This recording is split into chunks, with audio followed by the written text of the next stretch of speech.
बांग्लादेश के विदेश मंत्री खलीलुर रहमान अगले सप्ताह अपनी पहली भारत यात्रा पर पहुंचने वाले हैं।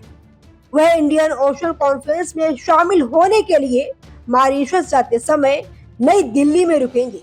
फरवरी में प्रधानमंत्री तारिक रहमान के नेतृत्व वाली नई सरकार के किसी वरिष्ठ सदस्य की यह पहली भारत यात्रा होगी। इसके साथ ही अगस्त 2024 में शेख हसीना सरकार गिराए जाने के बाद ये किसी शीर्ष अधिकारी का पहला दौरा भी होगा। इस दौरे से दोनों देशों के बीच संबंधों में सुधार की उम्मीद जताई जा रही है। ये यात्रा ऐसे समय में हो रही है जब ढाका और नई दिल्ली संबंधों को फिर से मजबूत कर रहे हैं। मोहम्मद यूनुस की अंतरिम सरकार के दौरान दोनों के रिश्तों में खटास आ गई थी और संबंध निचले स्तर तक पहुंच गए थे। खलीलुर रहमान ने मोहम्मद यूनुस के नेतृत्व वाली अंतरिम सरकार में राष्ट्रीय सुरक्षा सलाहकार के तौर पर काम किया था। गंगा के पानी के बंटवारे के लिए भारत और बांग्लादेश ने 1996 में एक संधि पर हस्ताक्षर किए थे।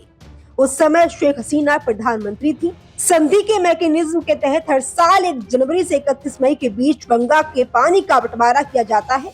यह समय गंगा में पानी की कमी का होता है। वर्तमान में 11 मार्च से 11 मई के बीच दोनों देशों को 10-10 दिन के लिए 35,000 क्यूसेक पानी मिलता है। 3 दशक बाद 2026 में समझौते की अवधि समाप्त हो रही है। इसके बाद पानी के बंटवारे के लिए इसका नवीनीकरण करना होगा। हाल के हफ्तों में संधि के नवीनीकरण पर काफी ध्यान दिया गया है। इसके तहत भारत और बांग्लादेश की टीमें दोनों देशों में जल संबंधी और तकनीकी आकलन कर रही हैं। भारत चाहता है कि नदियों के पानी का बंटवारा सही तरीके से हो, जिसमें भारत की जरूरतों का ध्यान रखा जाए। इसलिए समझौते पर फिर से विचार करना जरूरी है। सिंचाई, बंदरगाह की देखभाल और बिजली उत्पादन के लिए संधि में बदलाव चाहता है।